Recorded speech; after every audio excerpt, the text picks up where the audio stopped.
Allyson, it's great for you to join me. I appreciate your patience. Things just don't always go the way that we want it to go. So to go back a little bit, I met Allyson through another podcaster, Jacqueline, and she was kind enough to share contact information. And I got to meet Allyson briefly and got to hear a little bit about what she does and her journey. And I'm gonna let you jump in here, Allyson, and you could open it up with who you are, what you're doing, and we could dive into how you got to where you are. Yeah. So, like John said, my name is Allyson Roberts, and I'm a cognitive behavioral expert. I have been teaching people how to be the boss of their brains for over 20 years and just managing those intrusive thoughts and really learning how to meditate and why it's so important to incorporate that every day, just like we floss our teeth. And I have programs that I run where people's lives are changed to help people write books. And I just have a lot of incredible things going on. I'm busy. I'm a busy woman, but I'm a happy woman. So, No, really? yeah. Awesome. So, what led you to get to the point where you are today? I mean, like if we go back to you as a child or a teenager or whatever, right? Where was that? Where would you say everything started?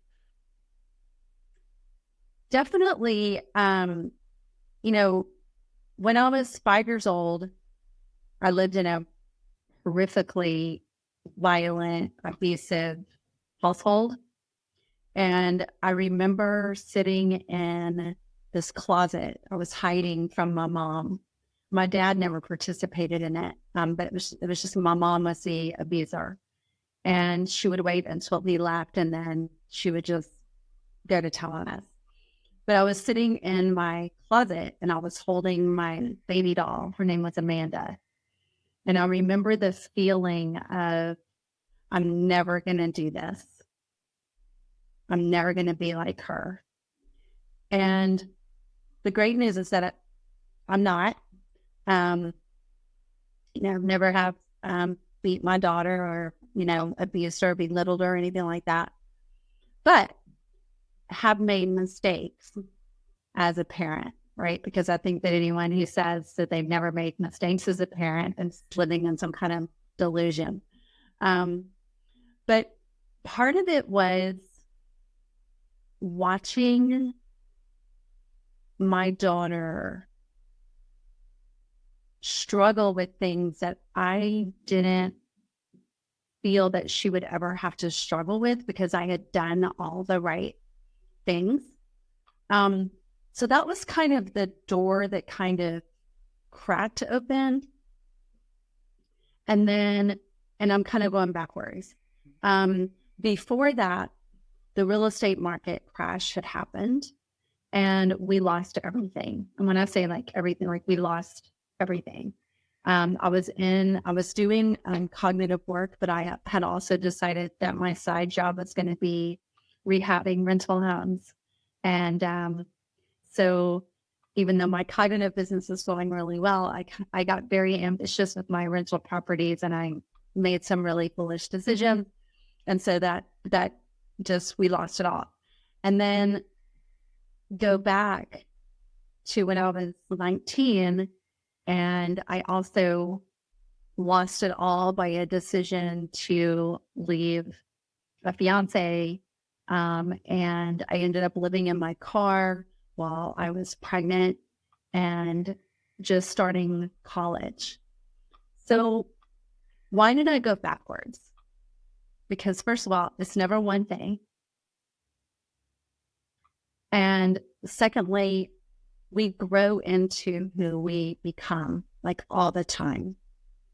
So the first time that I lost everything, I was learning cognitive behavior and I had an amazing professor who he and his wife kind of took me under their wings and they taught me about visualizing and manifesting and all the things. And I was a very powerful manifester and visualizer, but only when I needed it, not when I wanted it. I used it as my rescuing mechanism. And so even though for 20 years, or actually really at that time for like 12 years, I was helping people manifest and do all these things, I was teaching what I knew, which is that it's a great way to get you out of a crisis that you're in. And then the real estate crash happens, and then I lose everything again. So I remember one night sitting in my bed at like 3 o'clock in the morning, and I'm like, why is my pattern that I lose everything? And, and do I want to experience this again? Because I really don't. So what is my deal? And that's when I realized that I was actually manifesting a crisis by not managing myself every day and just allowing life to just kind of lead me instead of me leading my life. So it's a very long answer to a very short question, but I think it's always so much more than what a lot of people talk about, especially in podcasts of like, my dog died and then I had this big awakening. And then, I think it's so much more in depth than that. Do you know what I mean? Yeah.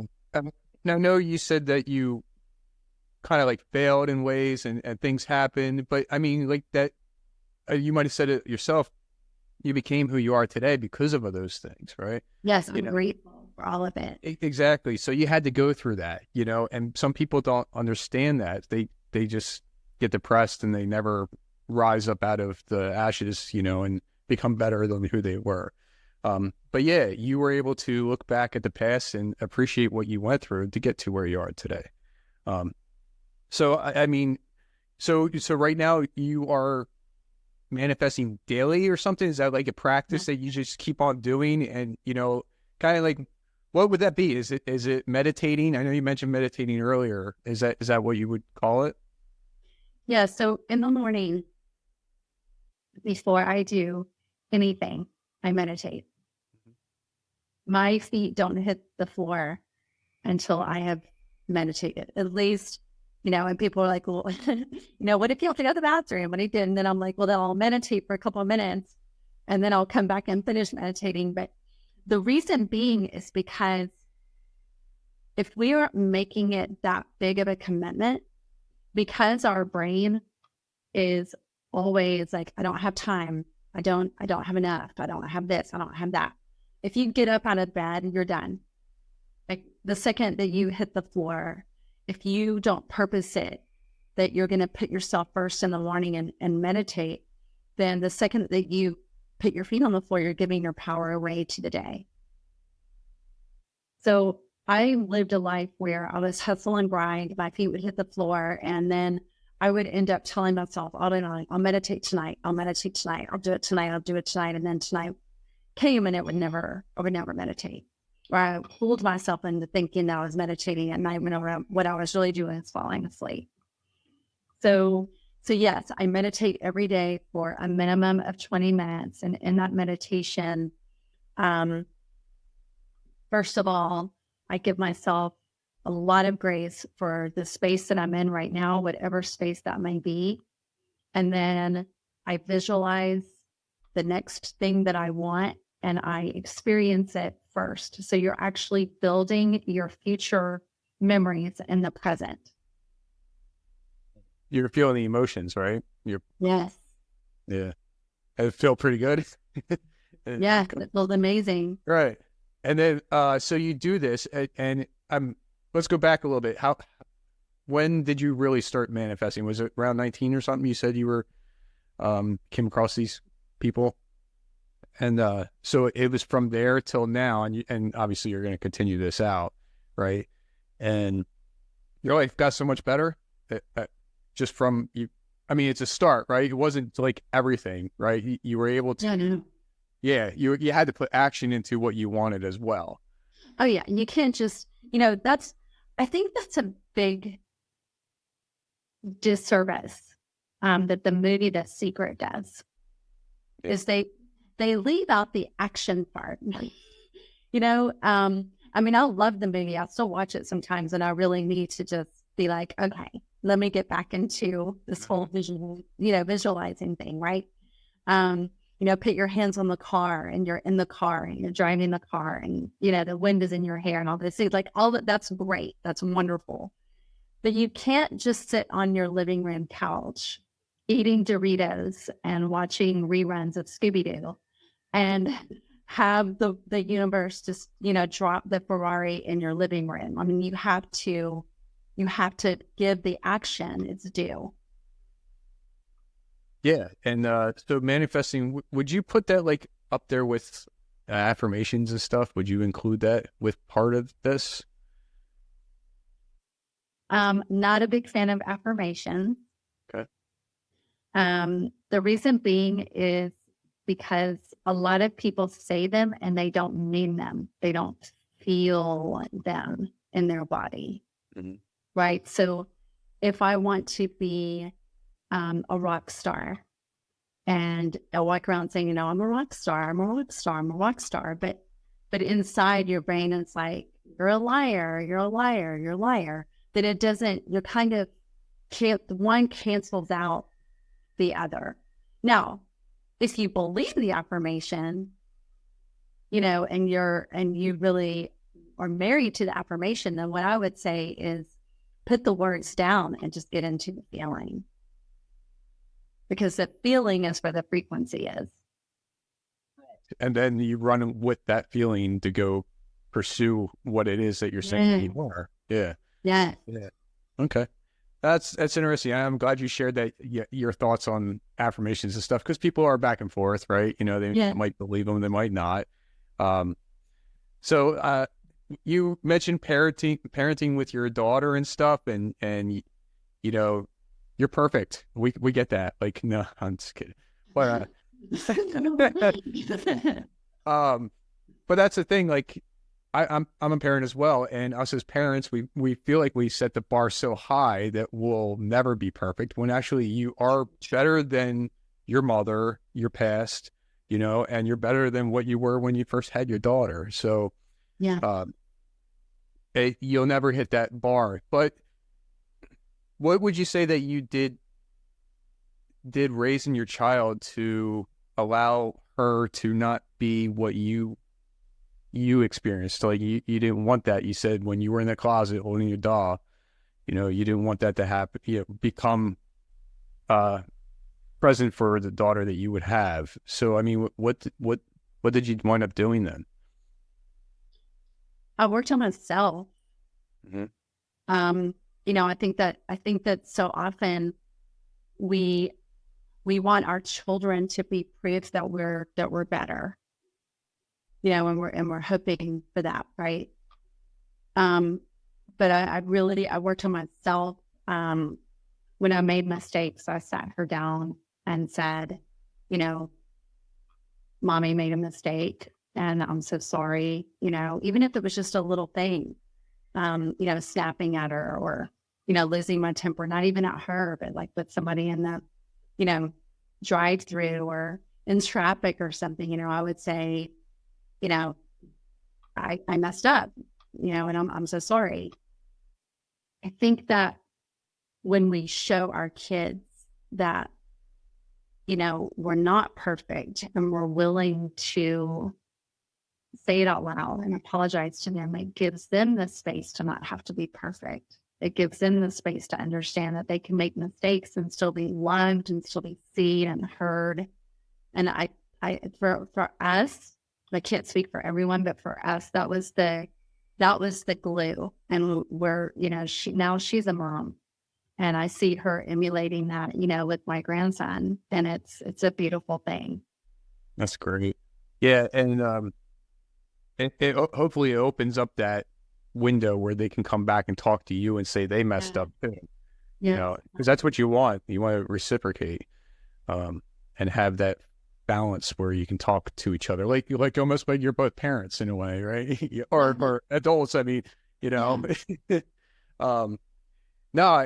and I'm saying that too, coming as a parent myself. I tried to express myself and share where I feel like I messed up, or you might have hurt their feelings in a way, and that's not what you meant, and just and just being open about it. And that's I feel like that's a problem, not just parents, but people.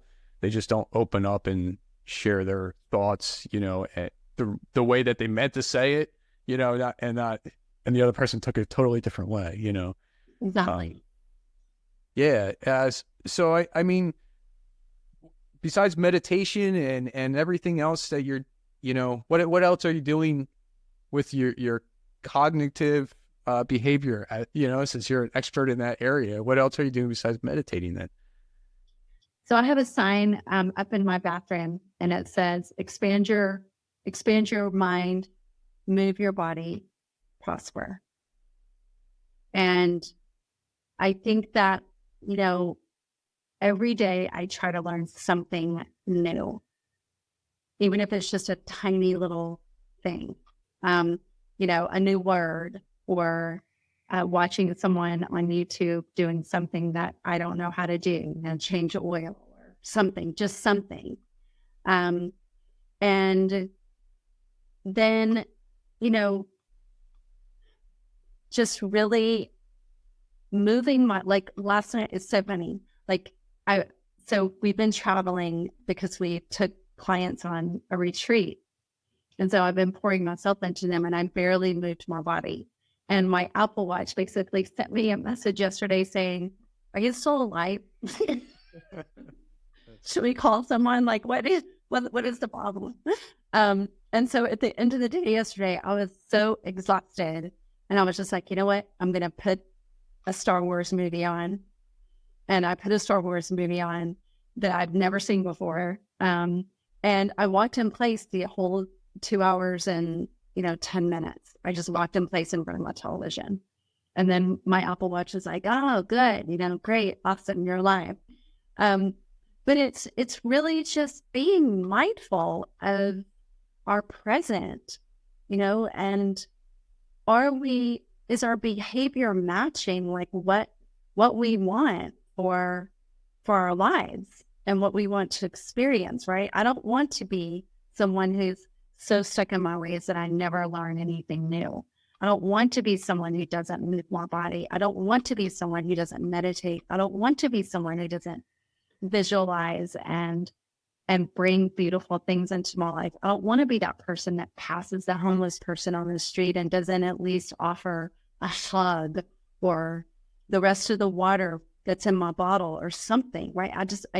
So for me, it's kind of living my life backwards. It's living my life of, if I don't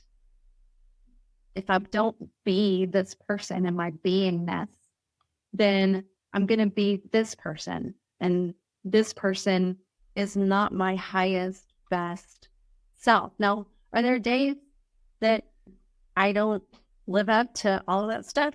Yes, because I'm human. But the goal is, my personal goal is at least one thing every day. If it's not learning something, it's moving my body. If it's not moving my body, at least I'm meditated. And meditation that I do every day. That's something that's a non-negotiable. Yeah, definitely moving that. Yeah, so you're always working. You want to grow. That's what you're sharing with me. Like, you don't want to be stale and stagnant and just sit there.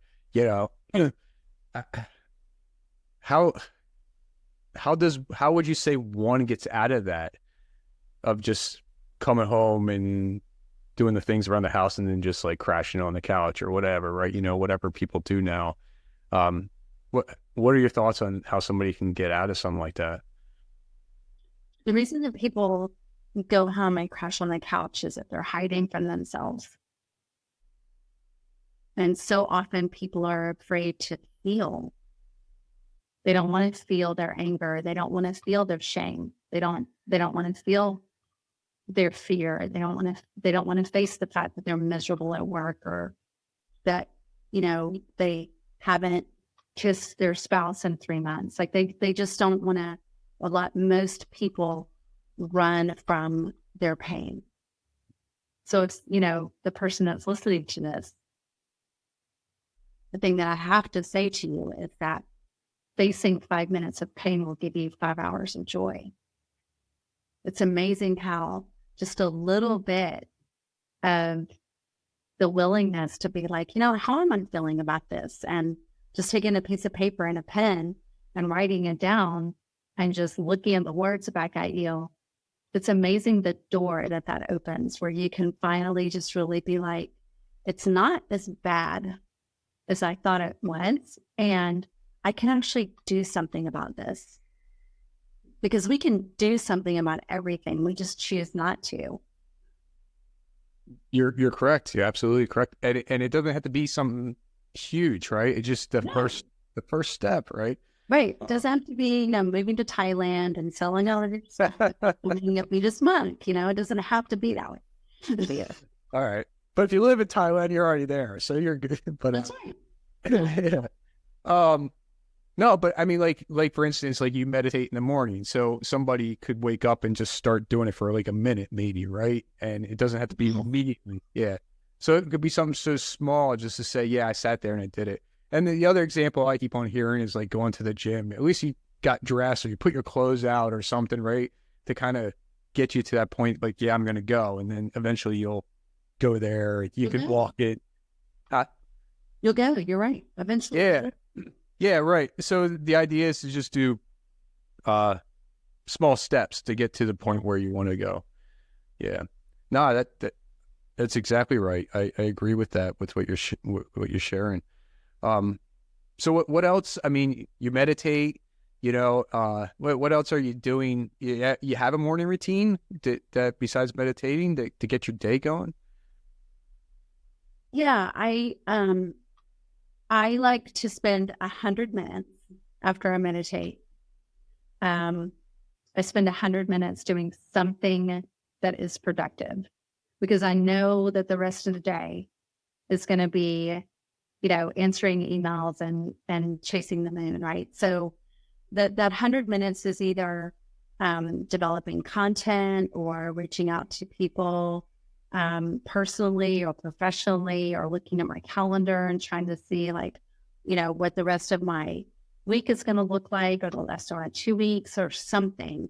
But for me, my mornings are everything for the rest of my day.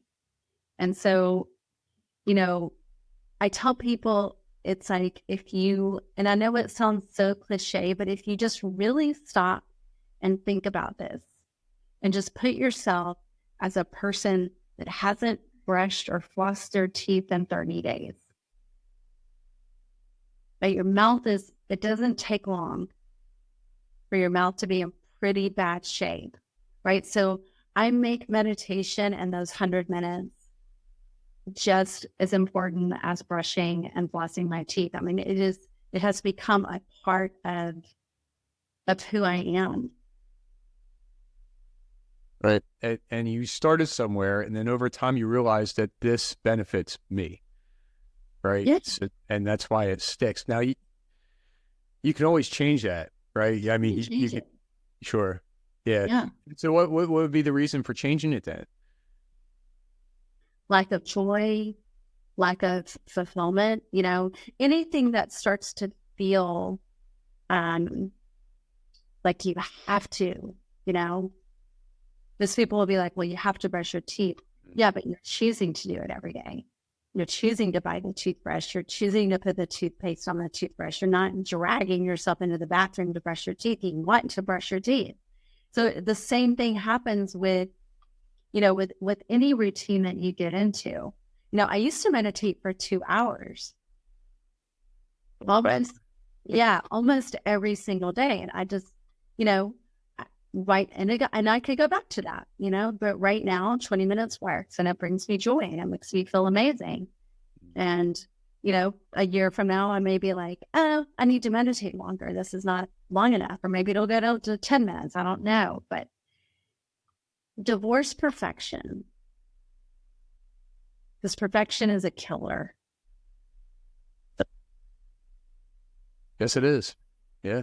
No, you're absolutely right. So, I mean, what is perfection? Right? It's whatever you're calling it to be. If you want to listen to somebody else, then you can say that, and then that's your perfection, right? So, like for example, you shared that with parenting and stuff. Like you put that perfect bar way up there and you're never going to hit perfect, right? But you're better. Yeah, you're better. Allyson, how does somebody reach out to you and connect with you? Or, I don't know if you have YouTube channel or anything like that to learn stuff that you're sharing or. Yeah. So you can go to my website, AllysonRoberts.com. If you're listening, it's ALLYSON. You can thank my dad for that. The best way to get started is I have an amazing meditation, and it's free. And if you go to my website, you can, put your email in. I promise you guys, I do not spam because I hate to be spammed myself. So you're not going to start getting 9,000 emails from me every single day. I just don't do that. But put your email address in, get the meditation. It's 30 minutes long, I know, but it is life changing. There's subliminal messages in it. It was studio recorded. There's just delicious things in there about things that you don't even know that are going on with you. But you sit down and listen to the meditation, all of a sudden you'll start to feel like you can breathe, and you'll start to feel like, wow, I can figure this out. And you'll start to have some clarity, and your heart will start to beat again. Those are the things I promise you from listening to it. And is that your recording, your voice, or okay? It is. Awesome. So I have one question for you then. Okay. Yeah, I know. What are 3 key things you learned and used along your journey? Oh gosh. Well, the very first thing is what we've been talking about, which is I don't allow perfection to be a guide for myself. I used to be a people-pleasing perfectionist. That was a strung out, emotionally racked person. So that's the first thing. The second thing is to, say what you mean and mean what you say. When you say what you mean and mean what you say, you eliminate all confusion in your relationships. They all become very transparent very quickly. And the third thing is to be willing to love yourself. Just be willing. You don't even have to love yourself today. Just be willing to love yourself and watch the beautiful, amazing, miraculous things that start to happen. Like what? Like what? Yeah. You start to take time for yourself to drink your coffee while you listen to the birds sing outside. You go to the gym. You don't just put your clothes out, but you actually put your clothes on and go. Mm-hmm. You get the physical that your doctor told you 5 years ago that you needed to get 4 years ago. You start finding that you don't feel so guilty and ashamed all the time for the past mistakes that you've made and the things that you want. Because the clients that I work with, most of them feel very, very guilty for wanting more or wanting different. And you start to find that you're worthy of what you want because you breathe. Very good. Well said. I appreciate that. Yeah. Allyson, it was great to hear some of your journey. We didn't dive into everything, but I'm glad you came on to share that. And, maybe you can come back on some other time. We can dive in a little bit further. Yeah. But thank you. Thanks for coming on. Thanks for having me so much. I appreciate it. You're welcome.